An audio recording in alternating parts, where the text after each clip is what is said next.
Hola, muy buenas tardes. En nombre de Bonilla Artigas Editores y de Librería Bonilla, queremos darle la bienvenida a esta presentación de Cuatro Esquinas de Daniel Telles.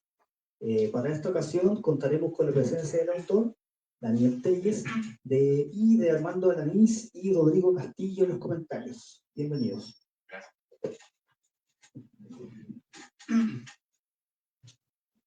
¿Qué tal? Muy buenas tardes. Muy buenas tardes a quienes nos acompañan aquí en Librería Bonilla, los que nos siguen vía streaming, ¿verdad? También un saludo cordial. Bueno, pues muy agradecido con esta edición de Cuatro Esquinas, son poemas dedicados al boxeo, con esta edición de Bonilla Artigas Editores. Y bueno, pues muchos agradecimientos a todo el equipo editorial, a André como editor, a todo el equipo aquí de Bonilla y a Roslav, a Manuel, a nuestro querido Armando, queridos amigos de hace años de aquí de Bonilla. Y bueno, pues yo encantado de presentar este libro esta tarde y de estar acompañado de dos grandes escritores, de dos grandes escritores que yo leo y con los que hemos compartido diferentes espacios en el mundo de las letras y que además son expertos conocedores, ya ahorita hablaremos también de esa parte, como conocedores del tema, que han escrito del tema, que son expertos, que también luego en las redes sociales y comentan, ¿no?, en torno a batallas importantes ya en la historiografía del boxeo mexicano. Y bueno, pues ellos van a comentar mi gratitud para Rodrigo Castillo, para Armando Alanís Canales, que van a platicar y comentar con nosotros, con ustedes, este libro. Entonces presento primero a Rodrigo Castillo, quien hablará del libro. La dinámica en la que pensamos es, participa Rodrigo, hace sus comentarios, si me permiten leo algunos poemas y después le doy la palabra a Armando Alanís para que también haga sus comentarios sobre Cuatro Esquinas y termino con la otra parte de la lectura. Y abrimos después el diálogo, el espacio, si ustedes quieren conversar en torno a lo que aquí vamos a compartir con ustedes. Y bueno, al final creo que va a haber un brindis también. Podemos compartir una copa de vino. Bueno, Rodrigo Castillo nació en la Ciudad de México en 1982, es poeta, ensayista, editor, fundador y editor de La Dulce Ciencia Ediciones, y cofundador de un sello que también marcó derroteros en la poesía latinoamericana, ¿no? Que fue Ediciones El Villar de Lucrecia, junto con Rocío Cerón, ¿no?, junto con una playa de autores importantes en el panorama hispanoamericano de la poesía actual, presente. Fue jefe de redacción y editor de la revista Tierra Adentro, ahí nos conocimos ya hace muchos años, entre 2007 y 2013, en la época de gloria de la revista Tierra Adentro, de la que venimos muchos y en la que yo tuve la fortuna de estar también varios años dentro del consejo editorial de la revista, del programa, y fue director editorial del programa Tierra Adentro del 2013 al 2016. Fue coordinador de un proyecto poético electrónico que también marcó pautas, que se llamó Las Afinidades Electivas, las Elecciones Afectivas México. Yo creo que todavía está ahí en línea, en la web, se puede googlear, ustedes pueden revisar, que era como una especie de bola de nieve, ¿no? Uno escogía sus afinidades poéticas. Para Penguin Random House editó la primera serie de libros del sello Caballo de Troya en México y ha publicado libros muy interesantes, particularmente Espacio de Resistencia, publicado por la Universidad Autónoma de la Ciudad de México en 2007, Pantone 8602 en Bonobos, también Bonobos que marcó pauta en publicaciones de poesía mexicana contemporánea, y una coedición con la Universidad Autónoma de Nuevo León en 2011.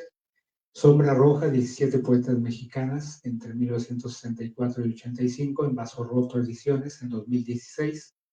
Publicó también Zacatepec, Zafra y Fútbol, Fondo Editorial del Estado de Morelos en 2022, y Prodigio de los Cercenados, su libro más reciente, Vida de los Santos Cosme y Damián, soñado por Frank Gérico, Ediciones Simiente 2024. Pues Rodrigo ha colaborado en diversas revistas culturales como Letras Libres, Oráculo, Alforja, Los Perros de Alba y Diccionario, entre otras. Recibió por este libro de la UASM en 2006 el Premio Nacional de Poesía Joven Jaime Reyes y el segundo lugar en el concurso 40 en Punto de Partida.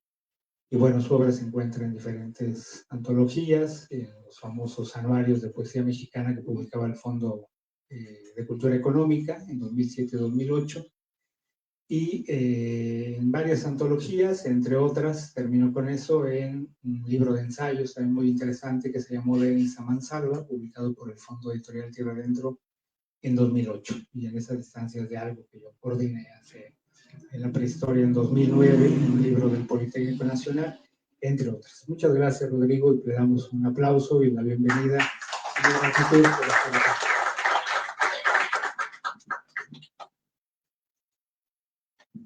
Buenas tardes. Gracias, Daniel, Armando, por compartir esta mesa. Gracias a todos ustedes también por estar acá, porque hay un libro importante que celebrar. Cada que se publica un libro hay que celebrarlo en grande, y principalmente, sé que está a veces mal decirlo, ¿no? Pero el de un gran amigo. ¿Y por qué digo que está mal decirlo? Porque los amigos, ¿no? O sea, ¿por qué voy a hablar bien del libro de mi amigo? Ya saben. Pero en este caso no tiene que ver por ahí, no va por ahí. Daniel sí es un gran amigo, lo conozco desde hace muchos años, pero siempre su calidad poética es maravillosa, es magnífica. Antes de que yo me hiciera amigo de Daniel, ya lo había leído, ¿no? Yo quería conocerlo, ¿quién es Daniel, no? Y de pronto el tiempo me dio la fortuna, ¿no? De conocer personas que estaban en el mundo de la poesía, y decía, wow, aquí está Daniel. Y no me animaba a saludarlo, ¿saben? Esas cosas como cuando estás pequeño y dices, ¿qué voy a hacer? ¿Le hablo o no le hablo? Y sí le hablé, y mira, ahora estoy presentando uno de sus libros. Voy a leer un texto que escribí porque me parece que Daniel, por supuesto que es un poeta, pero es un artista. O sea, estas cosas que a veces se ponen en contrapunto, en contrapicado, ¿no? Y uno dice, híjole, la palabra poética, ¿no? ¿Qué hay por aquí de lenguaje? Sin embargo, Daniel va más allá y lo ha logrado a lo largo del tiempo, trabajando, por supuesto, con el poema, pero también con la mirada. Y eso es algo muy importante que también da el boxeo. Entonces, voy a empezar la lectura y va por acá. Dice, el boxeo es como acercarse a ver una pintura. Uno sabe cuando el pintor es mal pintor. Pinceladas repetitivas, colores monótonos, motivos anestesiados. Podría decirse que la repetición es uno de los motores que más lo atascan y, sin embargo, lo impulsan a iniciar una y otra vez en un ciclo que podría ser eternamente un fracaso. Para que haya un pintor se necesita que haya una aparición de lo invisible. Tal y como sucede en el boxeo, cuando este no se piensa arriba del cuadrilátero, sino en esa aparición que lo hace ser precisamente boxeo y que se da en la grada y en la calle. Es una cosa que también está en el libro de Daniel. Cuando todo el mundo quiere hablar de boxeo, habla de lo que pasa arriba del ring. Y bueno, para lograr esas cosas es muy complicado. Norman Mailer lo intentó y, híjole, hay algunas cosillas por ahí. Boxear y boxeo no son lo mismo, pero orbitan en el lenguaje, son cercanos. En el boxeo, la aparición de lo que no se ve se puede anticipar, se olfatea casi. Es veloz y cruel. El boxeo es lo más cruel, es el deporte más cruel que hay. Se trata de un aprendizaje que solo da la constancia, y sí, hablo del ojo entrenado que alcanza a mirar cosas como si de una premonición se tratara. ¿Cómo vamos a ver sobre el soporte que el pintor estaba de malas al ejecutar un trazo? ¿Cómo vamos a enterarnos de lo que quiso decir el movimiento de cintura de un hombre cuando tiene el hígado inflamado luego de tremendo gancho al hígado? Perdóneme, de tremendo gancho recibido. En las cuevas nos representaron, pero fue el fuego el que nos hizo ver ya adentro de la cueva como un gran sol que iluminó su interior, que sobre la textura de la piedra alguien nos pintó. No importó la forma ni el fondo. Es más, ni siquiera existía una idea de que aquello que se había trazado éramos nosotros, la naturaleza. El pintor George Below lo supo. En su serie de pinturas donde la noche abraza al boxeo, la belleza de la violencia entre los torsos desnudos va más allá de lo manifiesto.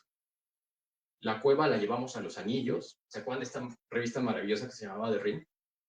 Se llamaba The Ring porque los hombres peleaban alrededor de un anillo. O sea, los hombres eran los que formaban el anillo y adentro se armaban los trancazos. La cueva la llevamos a los anillos. Los anillos, con el paso de los años, se transformaron en arenas. Las arenas quedaron pintadas en cuadriláteros, en las esquinas donde los peleadores descansan luego de 3 minutos de dar y recibir. En las pinturas de Below, los hombres de traje alzan los brazos de los peleadores semidesnudos. El ring sostiene a un referee y todo aquello que está fuera del encordado es una fiesta alrededor del fuego. La aparición de lo invisible sostuvo su cometido bajo la antorcha, y por encima y alrededor está la mirada. El ruido no alteró el resultado. El dolor y el agotamiento alcanzaron a darle al pintor un sentido trágico a sus motivaciones. Below, al igual que el poeta, retrata el placer colectivo, también la industria. No por nada Caravaggio pintó El martirio de Santa Úrsula a manos de un mecenas. Cuerpos, cuadros, motivos, trazos, velocidad, ritmo, precisión, ejecución y canto. El canto del poeta que, junto al fuego, la representación y el placer colectivo, memoriza, recrea, juega, asiste, introduce, epiloga, despide o saluda. Ese canto que permite también escuchar la aparición de lo invisible, porque precisamente va a la par de lo que no se ve en el boxeo, aunque esté ahí, en el músculo lastimado, en las piernas agotadas o en la sonrisa del que vence a su oponente a pesar de que las tarjetas no le fueron favorables según quién y cómo vio. Y no es porque el poeta refuerce una asintonía entre el upper y la mandíbula, entre el resorteo feroz de un cruzado que va perfectamente conectado a la sien. Ya está pintado, como se dice popularmente. El canto del poeta también anticipa el ojo. El decir del poeta, en este caso de Daniel Telles, postrado en el Caesars Palace en Las Vegas, a los 10 años, observando, y aquí enfatizo de nuevo la mirada, el recuerdo de sus ídolos, E.T. y Sid Vicious. ¿Qué tienen que ver estos personajes con Sal Sánchez? ¿No? Todo, absolutamente todo. ¿No? Es un momento de que Daniel sabe ver muy bien y por eso lo hace desde la calle. Ese día, el sepelio de Salvador Sánchez, que hoy está en streaming y se hace más sólido a través de la memoria del poeta, que va y viene y logra llevarnos al Madison Square Garden, pero también nos lleva a Querétaro y a Namibia, a todas las regiones a las que Telles viajó gracias a los puños de Salvador Sánchez cuando fue niño. Telles, como el buen pintor, como el artista que es, en el mano a mano retrata a los peleadores con los que ha dialogado a lo largo de su vida. Le gustan los flashbacks y es un maestro en el hablarles de tú, de frente, sin tapujos. Si para 1982 Daniel tenía una década de observar el mundo, 10 años más adelante, entrado en sus 20, encontró en la magia de Julio César Chávez un lugar entre la vida pública y lo íntimo. Un recoveco donde la nostalgia y la furia se guardan en la memoria. Cuando Daniel le dice al de Ciudad Obregón, Sonora, y aquí empieza el poema a JC, en el arrojo del orgullo patrio, hiciste tuya la plegaria disponible, en tiempo sin ciberespacio, un delirante repaso al extranjero bravucón que encabronó nuestros verbos con sus alaracas. La estética de la violencia de aquel septiembre del 92, la noche del escarmiento para el del Bayamón, mi fervor torció en un extraño olor a muerte, que tenía sus asideros en la sinergia colectiva de una nación hipnotizada en la ilegitimidad del pacifismo y en el amor al prójimo. Hay política. En los poemas de Daniel hay mucha política. En el fondo de la poesía de Daniel hay mucha política.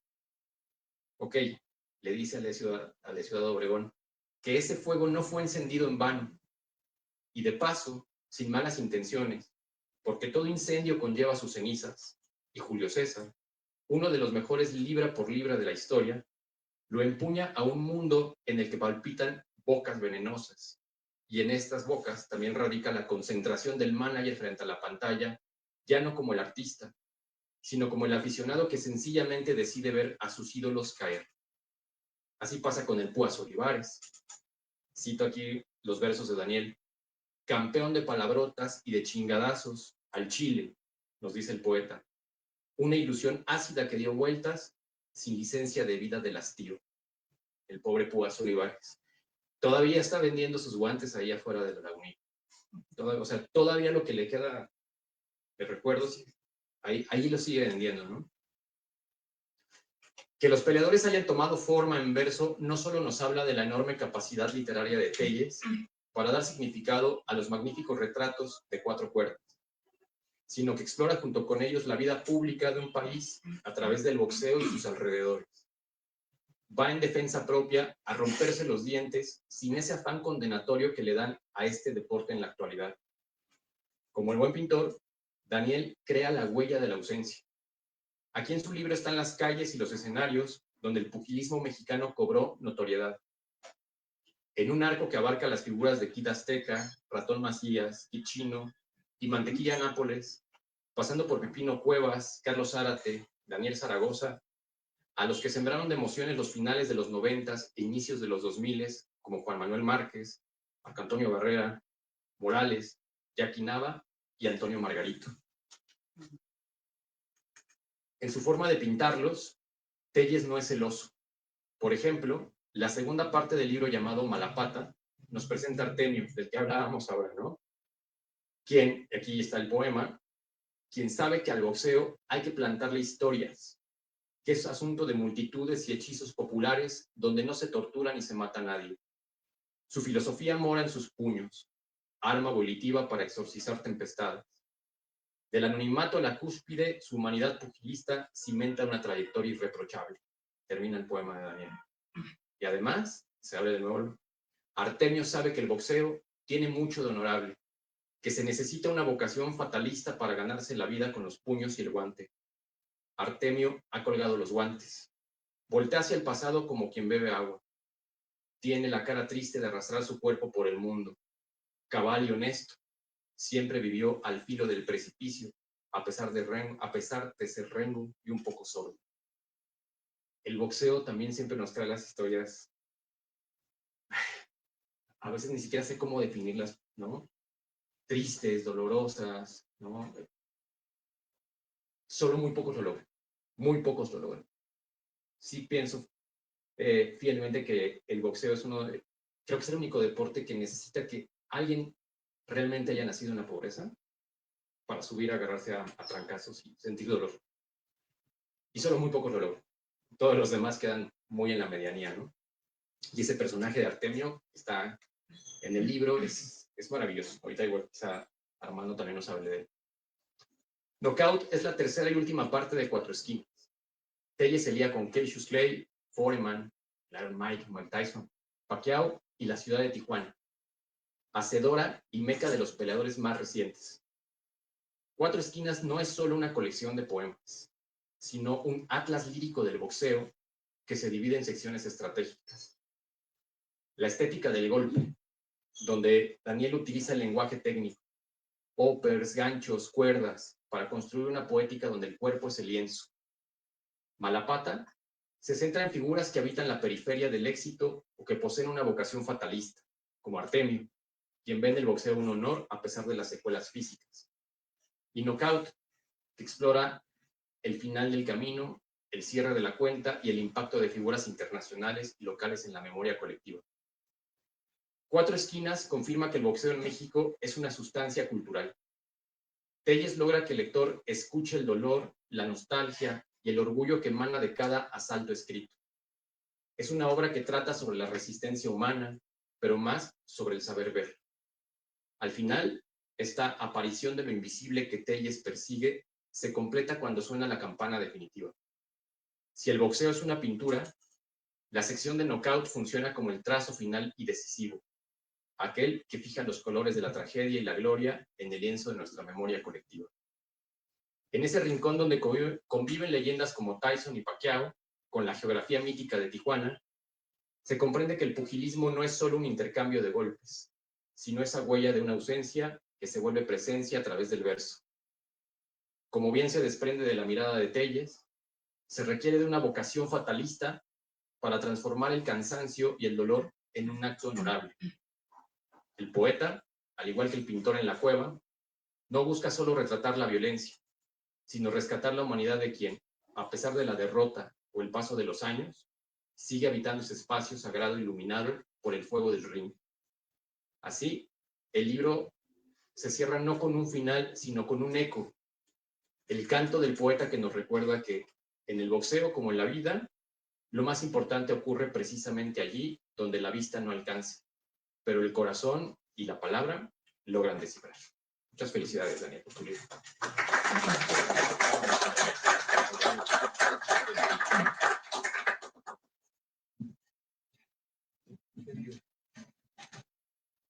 Muchas gracias a Rodrigo, muchas gracias por tu lectura. Bueno, pues Rodrigo también es experto. Editaste hace ya muchos años la revista Esquina. Sí, Esquina Boxeo. Esquina de Boxeo, ¿no? Sí.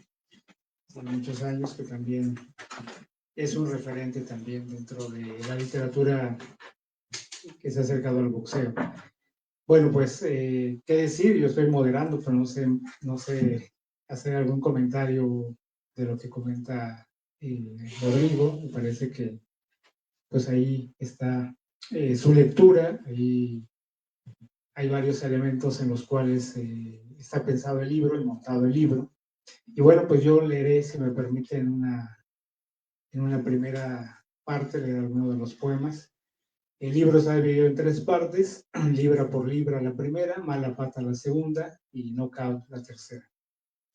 La primera tiene un epígrafe que dice: mascan las mandíbulas de los que tú derrumbas, ya allá.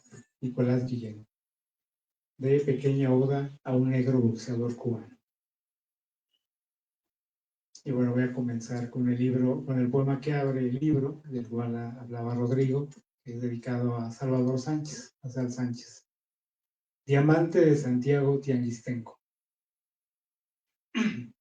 Tu rival, Wilfredo Gómez, acudió a llevarte flores el día de tu sepelio, Sal Sánchez, transmitido a nivel nacional. A mis 10 años, tu audacia de perfil bajo hizo estragos en mi corazón tosco, generación Pac-Man, como tus puños y contraataque en el primer round, cuando mandaste a la lona al puertorriqueño por primera vez en su carrera. Aquella noche escuché del César Palas de Las Vegas y fuiste el primero en el Olimpo de mis dioses recónditos del vecindario, junto a Sid Vicious e E.T.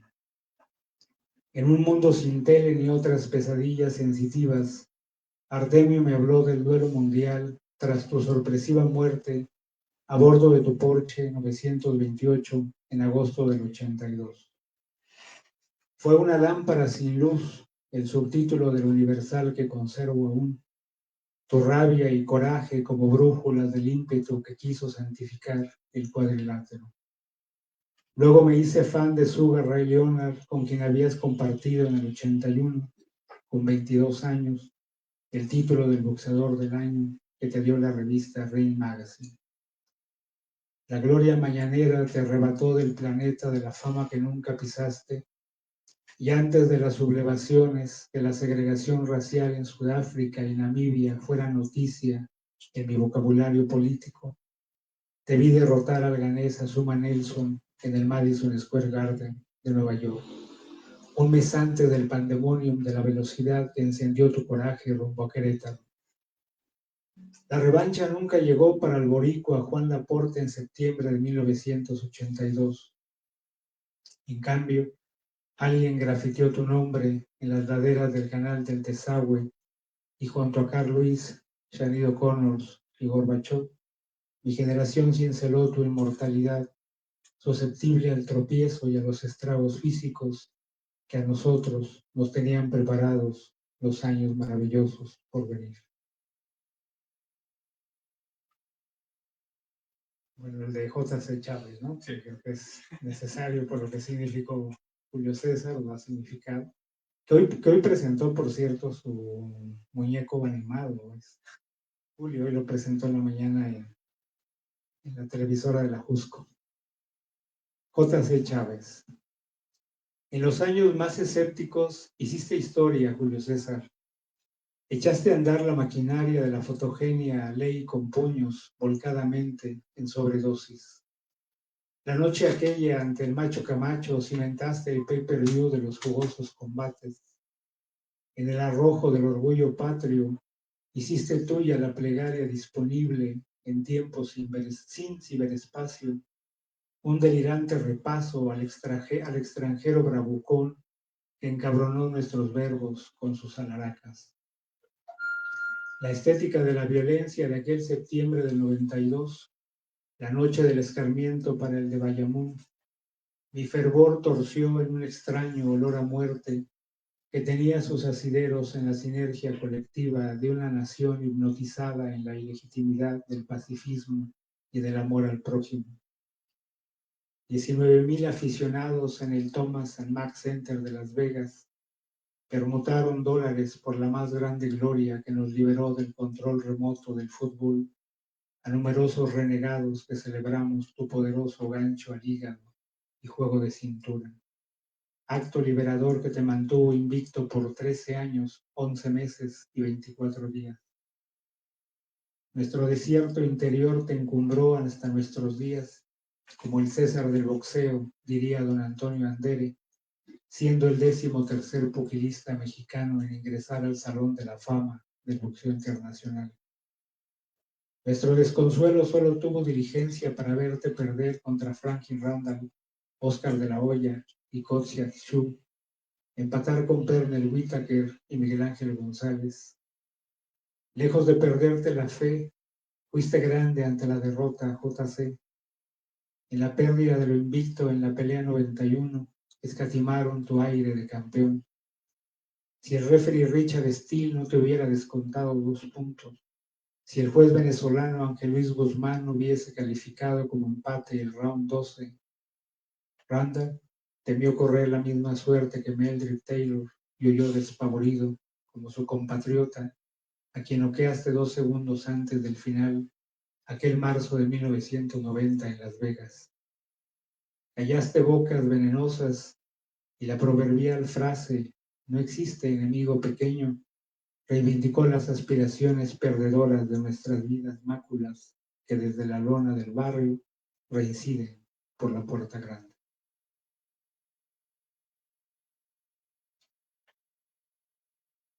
Este que se llama Granaditas 139.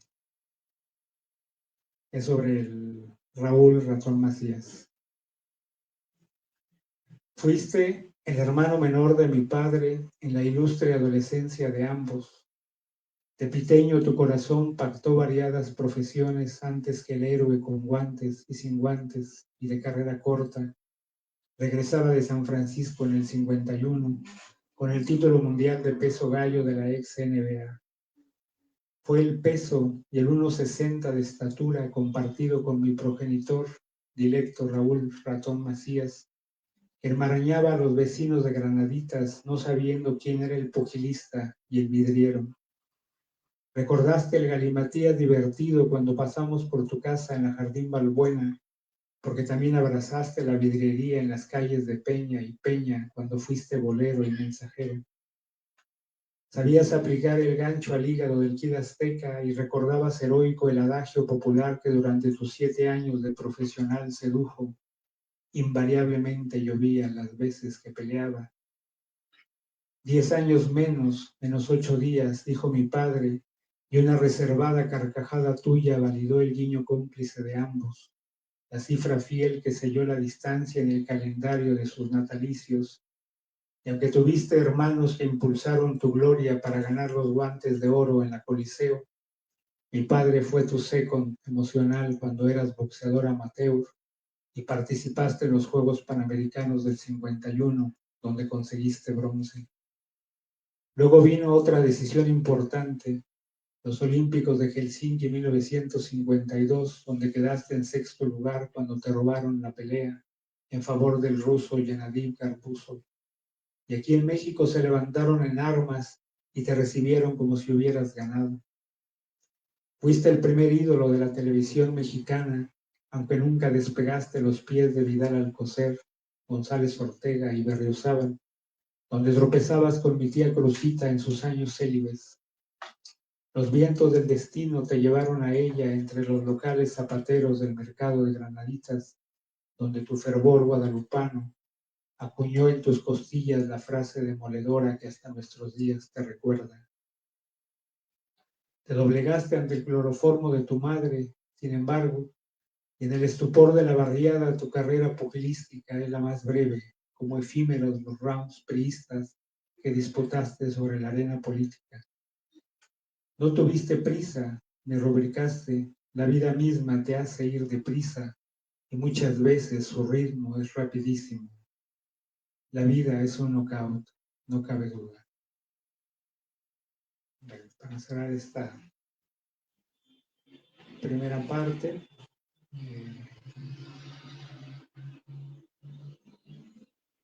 bueno, está dedicado a Vicente Saldívar. Se llama Guerrero Alado. De movimientos ágiles y puñetazos devastadores, te ganaste también el mote de zorro plateado.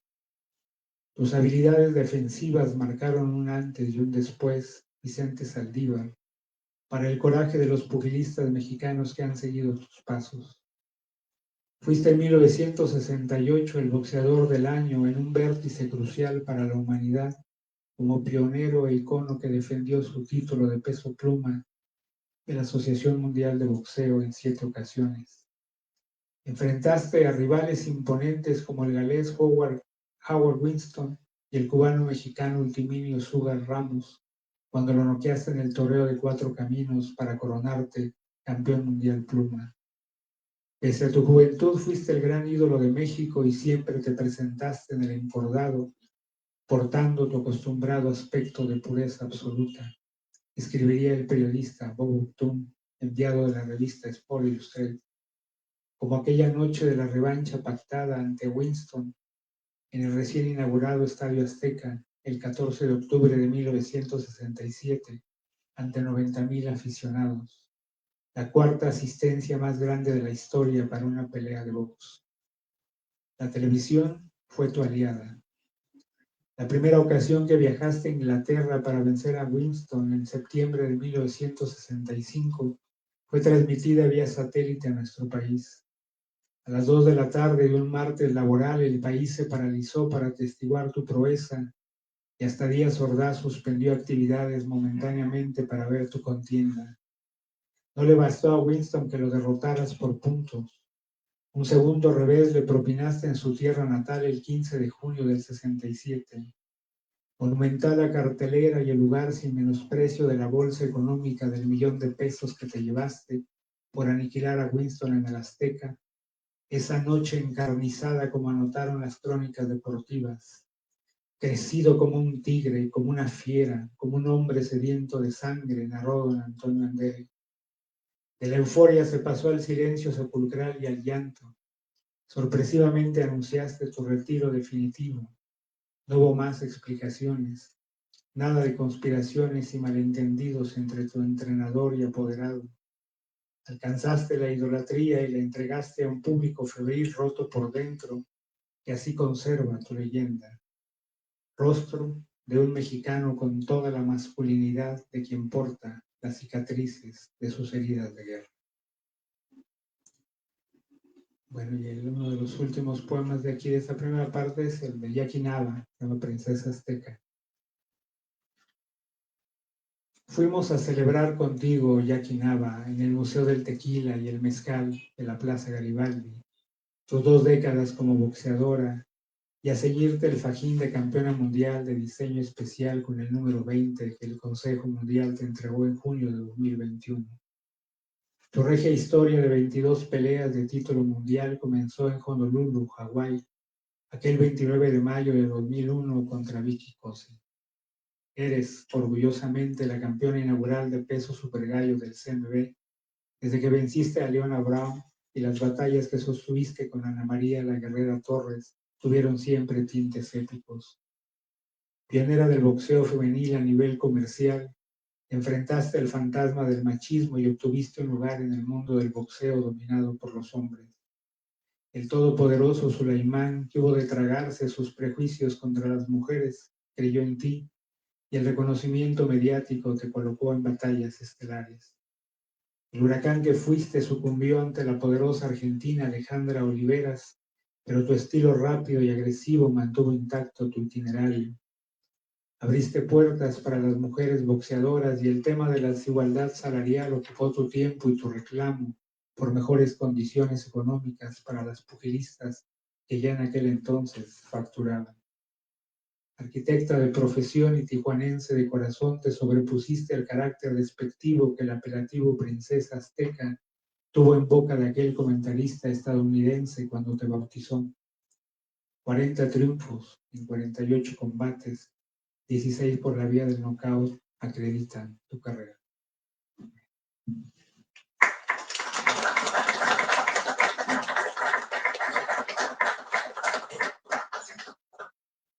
Bueno, pues muchas gracias. Voy a presentar a Armando Alanís Canales. Agradecerte, querido Armando, tu lectura, tu acompañamiento. El texto de Cuarta de Forros de Armando es un texto muy, muy generoso.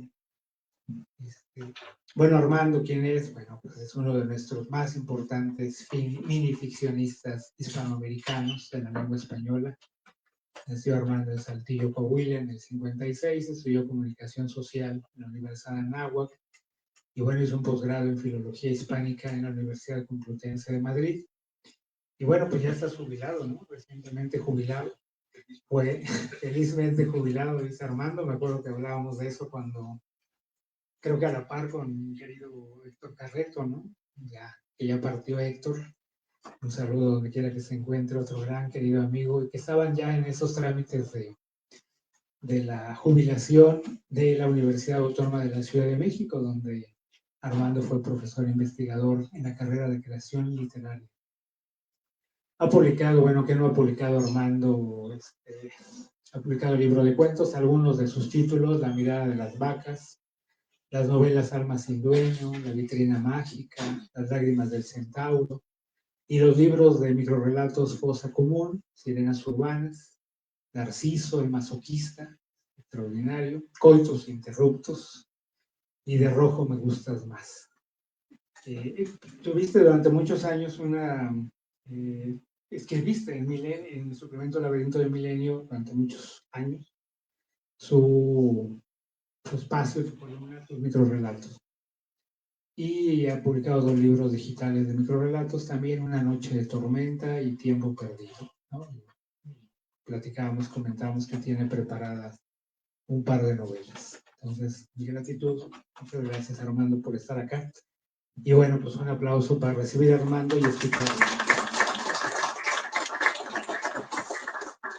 Buenas tardes, un honor estar aquí en la librería Bonilla, compartiendo mesa con Daniel Telles, que presenta su espléndido libro de poemas Cuatro Esquinas, y con Rodrigo.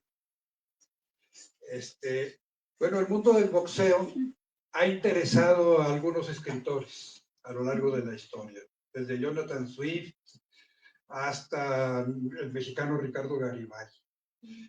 Recuerdo también, pero también otros escritores como por ejemplo Ernest Hemingway. Son famosos algunos de los cuentos que escribió sobre box, pero además como aficionado practicó el boxeo y cometió la locura de querer enseñar a boxear a un amigo suyo que era el poeta Ezra Pound. Y después comentó el propio Hemingway que fue imposible enseñarle a Pound a manejar la izquierda y ya no digamos a replegar la derecha, es absolutamente imposible. Ya no quiso seguirle enseñando a su amigo. Pero también otros escritores se han interesado por el boxeo, como Charles Bukowski, que tiene por ahí un cuento donde él mismo pelea con nada menos que con Ernest Hemingway y lo noquea. Un poco reflejando el escritor joven que viene para desbancar al escritor viejo. Es lo que quiere decir Bukowski en ese cuento. Y bueno, ya en México, Ricardo Garibay tiene una espléndida crónica que se llama Las glorias del Gran Púas, sobre Rubén Olivares, que ya mencionó Rodrigo, que aún vive, que tiene como 79 años, por ahí anda así.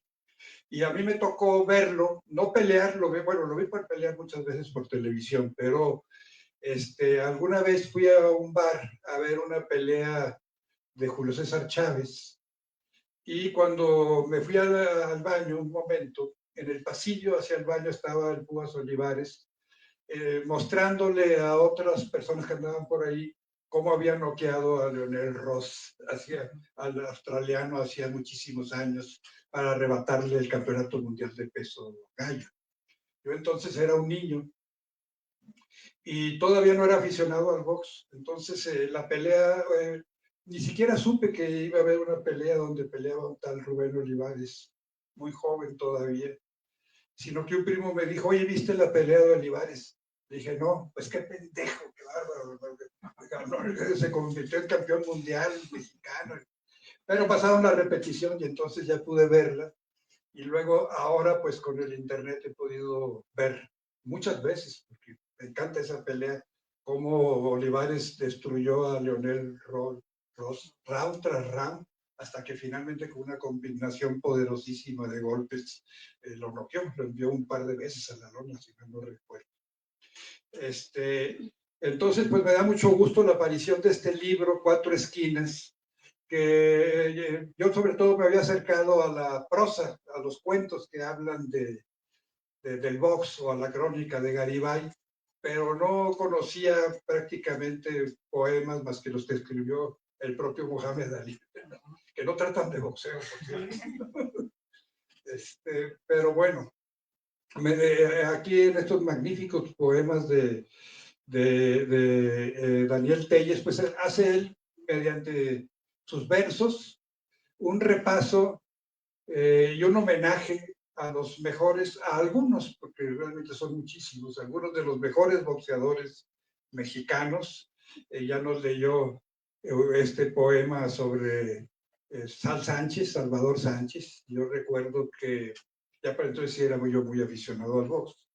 Y una mañana yo me llevaba poco tiempo de casado, esa noche la habíamos pasado en casa, mi esposa y yo en casa de un cuñado y de la hermana de mi esposa, y estábamos desayunando en la mañana cuando por el radio estaban hablando de que había fallecido nada menos que Salvador Sánchez, que en ese momento era el mejor boxeador mexicano vivo. Era difícil creer la noticia, porque realmente, como dice, por cierto, un corrido interpretado por los Huracanes del Norte sobre Salvador Sánchez. Porque realmente estaba en el esplendor, en el momento de mayor auge de su carrera. Había conquistado a los 21 años el campeonato mundial. Tenía apenas 23 años y ya había sostenido 10 peleas como campeón mundial, 9 de las cuales exponiendo el título, pero ganó las 10. Y no crean ustedes que con boxeadores del montón o con o malos peleadores, no. Cada una de esas peleas, porque las he visto en repetición por YouTube, contra peleadores muy buenos, extraordinarios. Algunos de ellos lo pusieron en un predicamento, no fue fácil ganarles. Desde el Coloradito López, me acuerdo, al que destronó y después en la revancha le volvió a ganar, pero no fácilmente. Fueron peleas difíciles. Hasta la que cita en su poema Daniel Telles, y pues esa pelea fue famosísima, es famosísima, contra Wilfredo Gómez, que le había ganado a muchos mexicanos, que iba invicto, y que quiso probar suerte le dio con Salvador Sánchez, que ya era campeón mundial, quiso arrebatarle el título subiendo de división, y pues no, Salvador Sánchez le puso realmente un repaso en una pelea también difícil, porque hubo momentos en que Wilfredo Gómez se recuperó y se fue y buscó contraatacar, pero finalmente Salvador Sánchez lo sometió. Cita Daniel en su poema al pueblo o ciudad natal, pueblo grande, de Santiago Tianguistengo. Yo no lo conocía esa población. Cuando estaba terminando, bueno, no terminando porque la pandemia nunca terminó, pero ya en otra fase donde ya nos atrevíamos a salir a la calle, yo tomé mi coche y puse el Google Maps, o no me acuerdo, o el Waze, para poder llegar a esa población que yo no conocía. Si no la han visitado, no la visiten porque realmente no tiene ningún atractivo, ¿no? Salvo dos cosas. Una estatua de Salvador Sánchez en una explanada en el centro de la población, y en el cementerio, que también está bastante cerca del centro, está la tumba de Salvador Sánchez. Entonces yo era lo que quería visitar. Recuerdo que me estacioné en una calle, había mucho tráfico porque es de esos pueblos que tienen calles muy estrechas, porque no fueron pensados para tanto tráfico, pero fueron creciendo, hubo más autos, más gente. Entonces, pues los carros transitan dificultosamente por esas calles. Entonces me estacioné donde pude y empecé a preguntar por la estatua de Salvador Sánchez. Todo el mundo sabía dónde estaba y me fueron indicando. Ya la encontré, tomé algunas fotos y pregunté dónde estaba el cementerio. Me dijeron, no, pues está aquí cerquita, estaba a 2 cuadras la estatua. Entonces me fui también caminando y encontré una persona joven que iba entrando al cementerio. Él más bien tenía la intención de cruzar para salir por la puerta de atrás. Y le dije, ¿dónde está la tumba de Salvador Sánchez? No, está por acá. Yo voy de camino, voy a pasar por donde está la tumba, acompáñame. Ya en el camino, platicando con él, resultó que su tía o algo así había sido esposa de Salvador Sánchez. Creo que la primera, porque hubo una primera fugaz esposa de Salvador Sánchez y luego ya se volvió a casar. Todo lo hizo rápido Salvador Sánchez, hasta morirse. Entonces, pues realmente me emocionó mucho leer ese primer poema que abre el poemario, y que menciona justamente a Gómez, a Wilfredo Gómez, que después de la muerte de Sánchez vino él al entierro. El entierro, si ustedes tienen la curiosidad pueden meterse a internet y buscarlo, y todavía está por ahí el video del entierro de Salvador Sánchez, al que fue, por supuesto, todo Santiago Tianguistengo. Pero bueno, viene después un poema a Julio César Chávez que ya nos leyó Daniel. Y es interesante porque hay una discusión en las redes sociales que no acaba nunca sobre quién habrá sido el más grande boxeador mexicano de todos los tiempos, si Salvador Sánchez o Julio César Chávez. Y la verdad es que no se llega a una conclusión, no hay manera de saberlo. Los dos fueron extraordinarios. Obviamente la trayectoria de Chávez pues hizo muchas más peleas porque la vida le dio para eso. Sigue vivo Julio César Chávez. Hoy, por cierto, su hijo, que no es ni la sombra del papá, pelea, pero bueno, pues si tienen curiosidad de ver la pelea, es a las 11 de la noche por el Canal 7. No es comercial. De hecho, les recomiendo que no la vean. No tiene caso. Pero bueno. El que era bueno era Omar. Omar también pelea, sí. Ese era el bueno, pero mató a un chavo, o sea, peleando, el otro chavo murió y eso lo bajó. Sí, lo terminó. Es cierto, y ya no pudo, seguir. Destacar, ¿no? Ya no. Y Julito, que es el chico, malísimo. Sí, no. Sí. Llegó a ser campeón mundial, pero fugazmente. Bueno. Y ahora, pues sí, lo sigue promocionando, pues porque es el hijo de la leyenda, ¿verdad? Julio César Chávez, papá. Sigue vivo, sigue en buena condición física, incluso entrena, sigue entrenando, ya obviamente ya no pelea. Aunque hizo por ahí algunas peleas con el Travieso Arces, de exhibición, las peleas de exhibición. No, tampoco son recomendables. Como ninguna pelea de exhibición es recomendable. Bueno,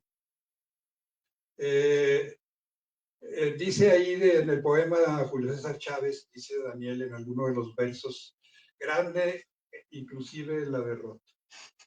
Después de 90 peleas de estar invicto, finalmente pierde lo invicto, pero sigue peleando, tiene algunas peleas más y finalmente se retira del box, pero pues todavía lo tenemos, por cierto, como comentarista de televisión. Entonces todavía podemos escucharlo y todo. Al revés de lo que pasa con Olivares, que está como más escondido. Digo, también fue comentarista muy brevemente, por un tiempo, en Televisa, pero pues no prosperó. Y ahora efectivamente está tratando de vender el cinturón que le arrebató a Bobby Chacón, me parece. Y lo vende carísimo. Ahora, si te quieres tomar una foto con él, así es más barato. Por cierto, yo no he ido a ver al Pumas, pero esa vez que lo vi entrenar no entrenar, sino mostrar cómo había noqueado a Leonel Ross en un bar. Después me fui yo a mi mesa y en cierto momento pasó Olivares a mi lado, llevaba un vaso de whisky en la derecha. Ya realmente ya no se emborracha, no sé si ocasionalmente lo haga, pero parece que se retiró bastante del alcohol. Entonces yo le dije, ese es mi Rubén, y lo saludé obviamente con la izquierda. No son manos las de Rubén Olivares, son manoplas como las de béisbol. Y él era peso gallos, es bajito de estatura, no tiene mucho peso, pero sus manos eran poderosas. Un noqueador impresionante. Entonces también le dedica un magnífico poema a Daniel. Pero bueno, no me quiero extender mucho. En la segunda parte del libro nos presenta Daniel Telles a pues a un boxeador que sí existió, o que sí existe todavía, no sé si ya haya fallecido, se llama Artemio, y que representa a la otra cara del boxeo, el boxeador fracasado. Porque por un boxeador que logra alcanzar la fama y ser campeón mundial y ganar mucho dinero, hay miles y miles de boxeadores que quisieran destacar y que desgraciadamente no se quedan en el camino y pues esos no llegan a hacerse ricos, ni mucho menos. Efectivamente, como bien dijo Rodrigo, se necesita tener hambre para dedicarte al boxeo. Creo que una persona de una posición socioeconómica alta, pues difícilmente sería boxeador, o no lo sería. ¿Se acuerdan de Caguachi, no? Caguachi, pero pues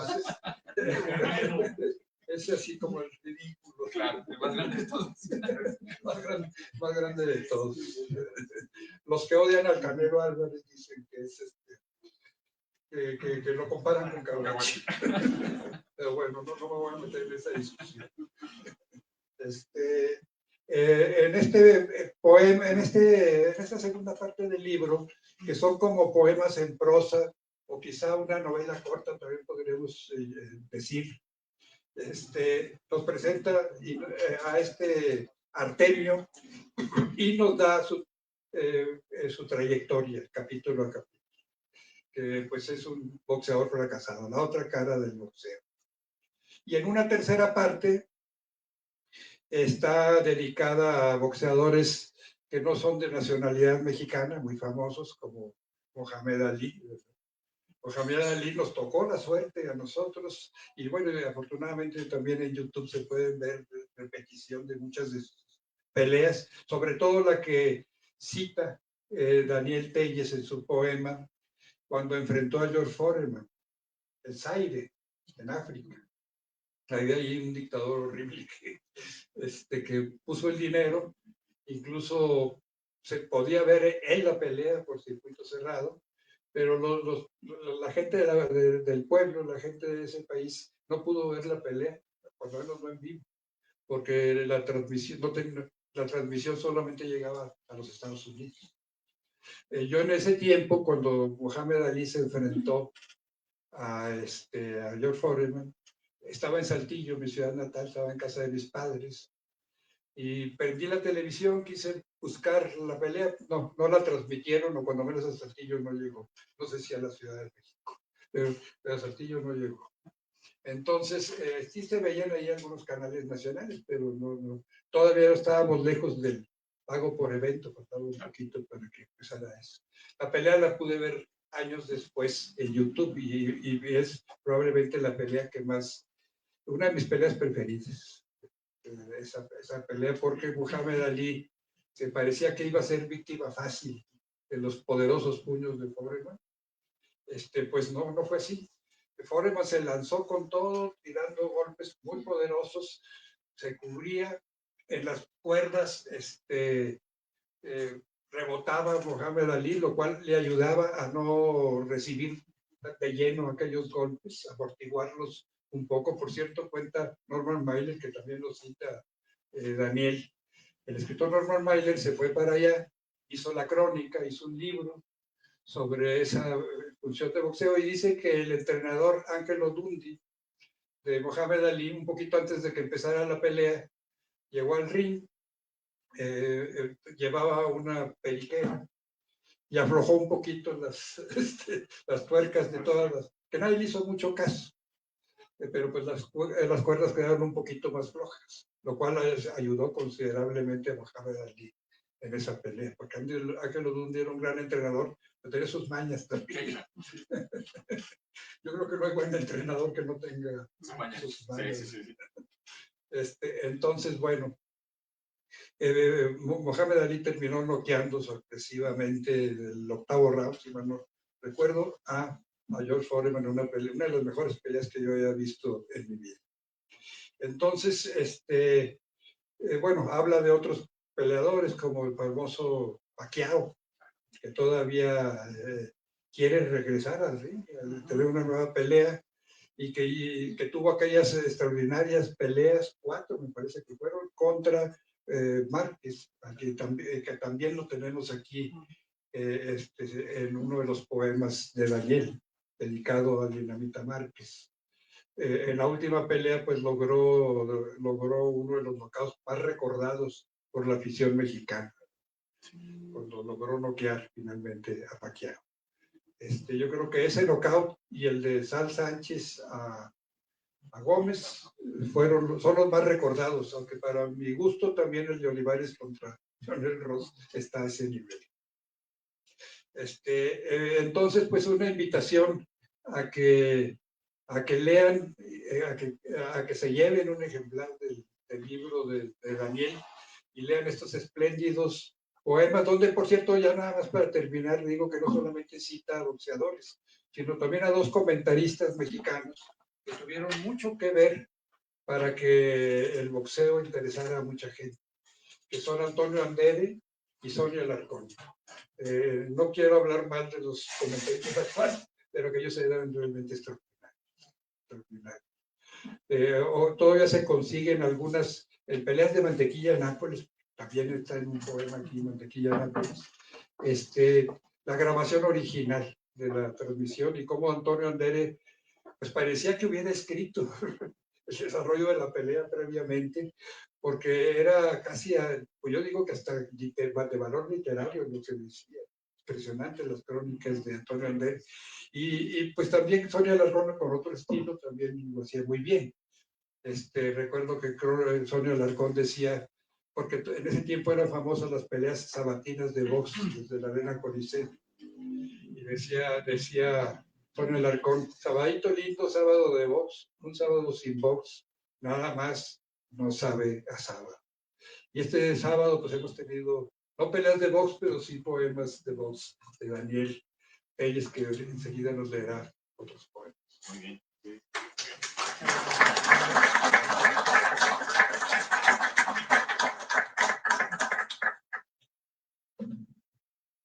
incluso varias de las peleas, una buena época de las peleas de Chávez también eran pago por evento, ¿no? Sí, Pago por evento, y pues los que no teníamos nos perdíamos en su momento de verlas en vivo, en directo, ¿no?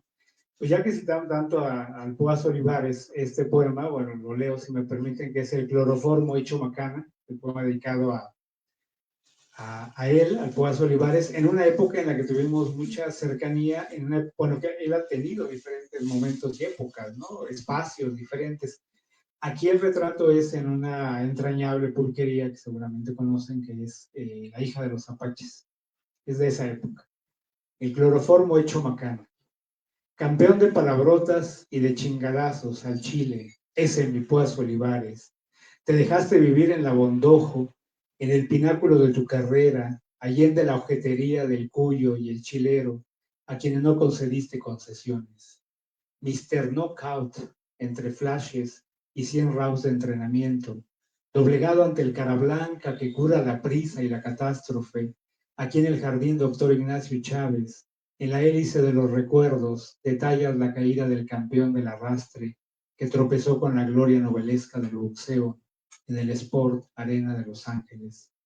Los clinchecitos ordinarios terminaban, me dices, por cubrir el expediente de la fiesta grande entre birria y barbacoa, carnitas y tequila y cheves elodias para todos. Una ilusión ácida que dio vueltas sin licencia de vida del hastío. ¿Qué vamos a hacer o qué plan, Rubén? ¿Cuál es la onda? No las calientes tanto. Este sábado de monsergas y anticuarios, porque aquí en bancarrota de disimulados olores, los caprichos de los $10,000 o los 15 millones malogrados no se dan ya en maceta. Los abejorros de hoy chingan a modo Rubén en el billar, y en el éxtasis de la santa cubeta rebosante de curado de jitomate todavía recaudan tu cuota de desencanto. Vamos a echarnos un chingadacito en la hija de los apaches y a malsoñar los ayeres de esa noche de Inglewood, California, cuando arrebataste el campeonato mundial de peso gallo al australiano Lionel Ross. Del récord de 89 victorias ni hablamos. Monstruo de la taquilla, 79 knockouts y 3 empates. Sísifo casi de veras, inagotable casi, escribió Ricardo Garibay de tu ascensión a la vida alegre y tus refugios. Hoy alzo la voz a la mitad de la curia garnachera y augusta, ante el melocotón, pues, con tecno y sol norteño de fondo, porque confesar a este paladín tunante es un knockout debajo de las 12 cuerdas. Afanados en las cuitas y carisma de un público que hincha y festeja púas en un close-up protagónico en desgracia y entre los corredores de las vecindades, este flashback finisecular nos permite zanjar la desenfocada sintonía de tu nostalgia. Bueno, esa es de la primera parte, y ya para cerrar, de la segunda parte que comentaba Armando, y que le agradezco la definición de novelita corta. Me gusta esa definición porque así está pensado los poemas en prosa. Tienen un epígrafe de José Ramón Garmabella, de su libro Grandes Leyendas del Boxeo, que dice: el boxeo profesional, debido a su propia naturaleza, debe ser considerado como el deporte de la miseria. Les leo 5 fragmentos. 1. Artemio es una cadena de reyertas, una punción de ráfagas y asaltos imprecisos, un lerdo péndulo en la colisión mayor. Tiene 2 manecillas como brazos y un tatuaje en la desmemoria de la espalda del último asalto. Volatiza la simetría de su jab en perdigones expansivos. Púgil en ciernes toma como sparring a los blondos arrendatarios de la vecindad del difunto mayoral. A Fortino le ha estrellado el apéndice, pulverizado el mentón de Armando, hijo menor de Consuelo, reventado sus 130 libras en el maxilar del bulto al que llamamos Chabelito. 4. Artemio es un fideo, una rama con brazos que apenas cumple los 14. Sueña con entrenar en el Jordán y en cientos de aficionados presenciando sus vistosas sesiones de guanteo. Quiere ser como Púas Olivares y Pipino Cuevas.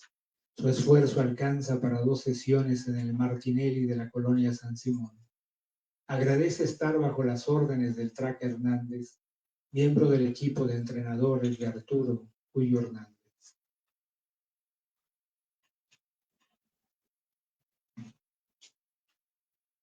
Seis. Artemio sube a un cuadrilátero para ganar. Para perder me quedo en casa, remira. Es su laudo mimado luego de entrenar 14 horas semanales. Simula golpes certeros al viento, pero no lo noquea. Intercambia miradas fijas con Fortino, su sparring, en el torneo de los guantes de oro. Delira con el campeonato mundial mosca. Juego de piernas, velocidad y potencia son su palmarés. Es ídolo de innumerables contusiones en el torneo de barrios de la Cuchilla del Tesoro.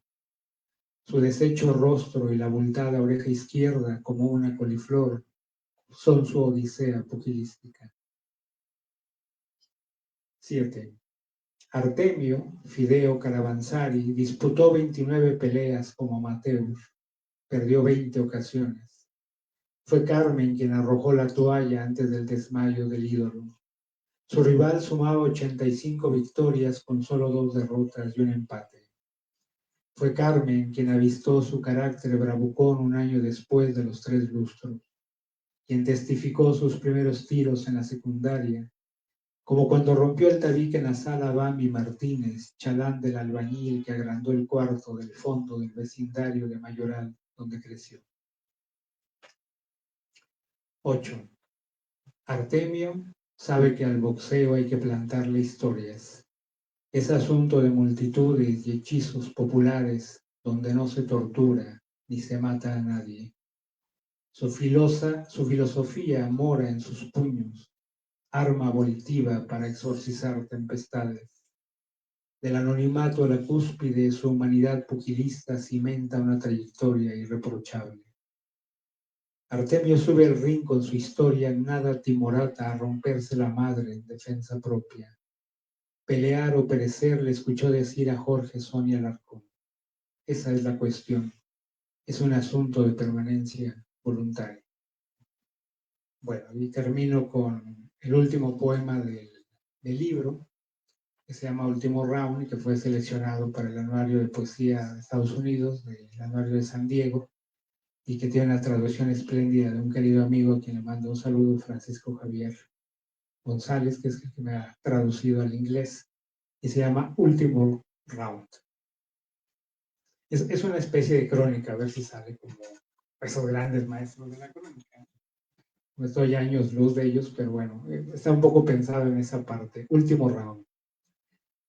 Cabeza con cabeza, gancho con la izquierda abajo, cerca del rincón, metiendo bien los puños, la derecha arriba, un gancho dibujado arriba, buena derecha a la mandíbula, gancho corto de izquierda arriba, uppercut derecho, un golpe dibujado, una izquierda magnífica, gancho de izquierda al hígado con repetición instantánea, otra vez el uppercut coreado por la gente, tiro de recto con la derecha, un golpe bastante bajo amonestado por el referee, otra vez con la derecha, cabeza con cabeza, gancho de izquierda corto a la punta de la barba, un volado de la derecha, cátedra de cabeceo como ordenan los cánones del boxeo, otra vez un magnífico cabeceo, cambio del hígado a la cabeza, uno más, el repunte, la acción transcurre en una esquina neutral, peligrosos ganchos arriba, 2 hombres poniendo en jaque su orgullo, hablando con los puños, la tunda es despiadada, apabullante, fuego lleno de dinamita, los de la esquina contraria arrojan la toalla, una victoria contundente, una victoria aplastante, definitiva, categórica, 2 minutos 36 segundos. Pues muchas gracias a ustedes.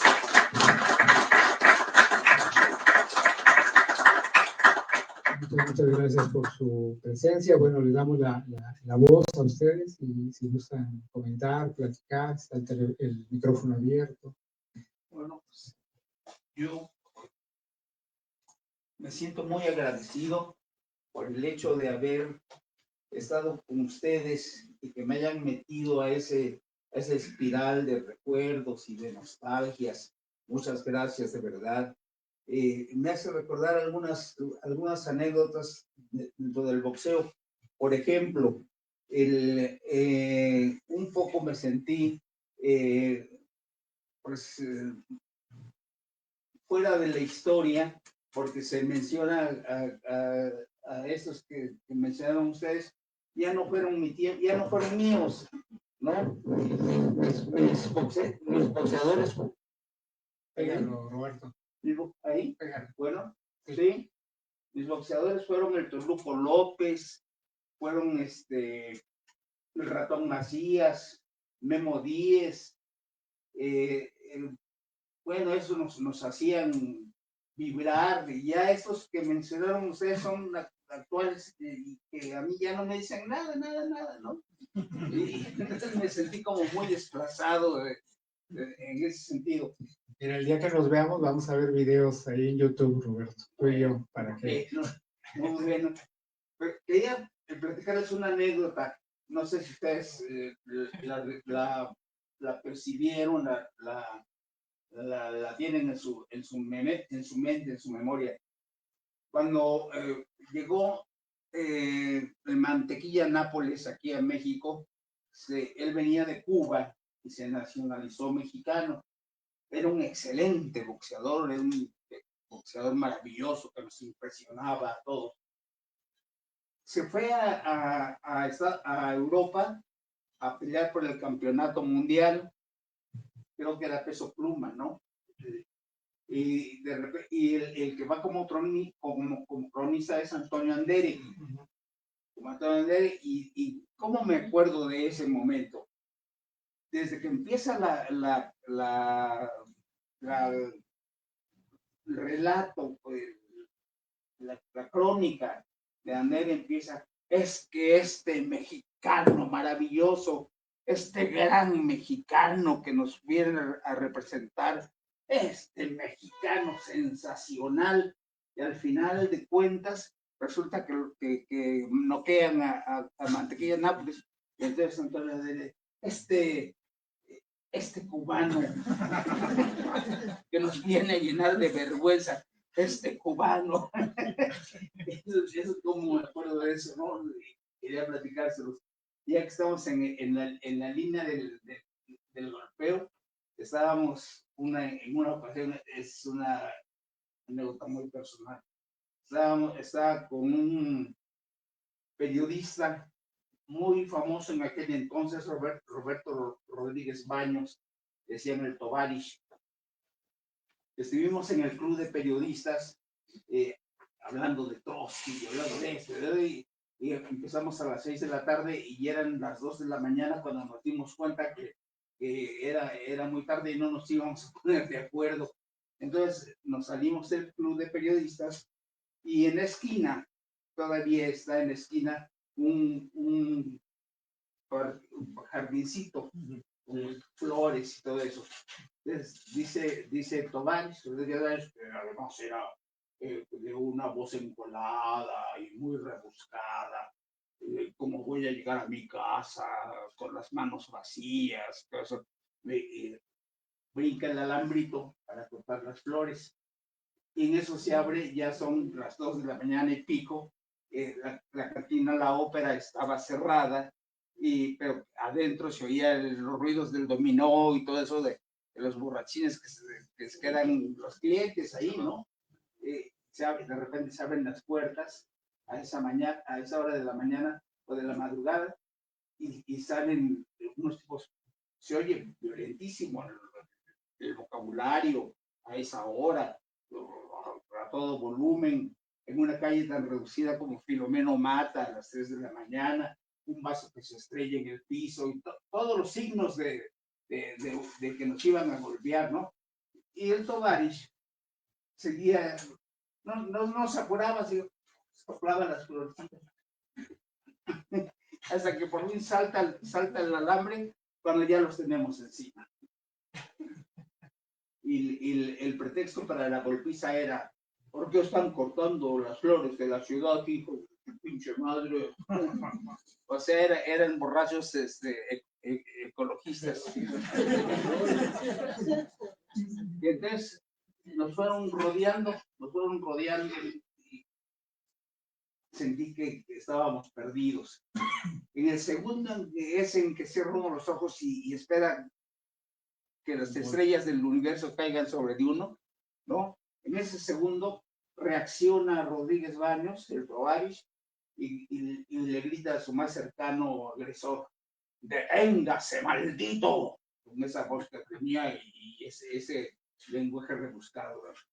Usted me pone sus sucias manos encima y yo lo cruzo con el ardiente florilegio de este ramo, cual si fuera una lanza vengativa en contra de sus absurdos y estúpidos molinos de viento. 3 segundos de silencio y de repente se oye una voz de quiteña que dice: ¡újole, manito! Mejor ya vámonos, porque estos ojetes hasta poetas salieron.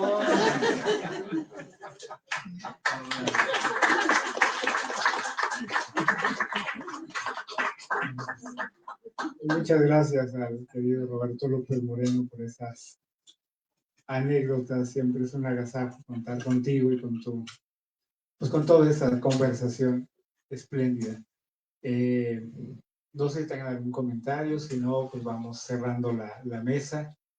De verdad, un agradecimiento a André como editor, a todo el equipo de Bonilla Artigas Editores por esta edición. Ahí está el libro disponible para que, como decía Armando, se lo lleven y lo lean. Y ojalá les agrade. Y bueno, pues también anotar todos aquellos que no están, ¿no? También hay que decirlo, como lo dijo Armando, es solo una parte mínima, pero hay una playa de grandes boxeadores que han hecho historia. Acá está la chiquita González también, está bueno, no está acá, pero ya vendrá en algunos otros, claro, Rodolfo. Y bueno, pues mi gratitud enorme por usted, mi gratitud a todos los amigos de aquí de Bonilla y particularmente para Rodrigo, para Armando, muchas gracias. Y pues nada más, muchas gracias. Que pasen muy buena tarde.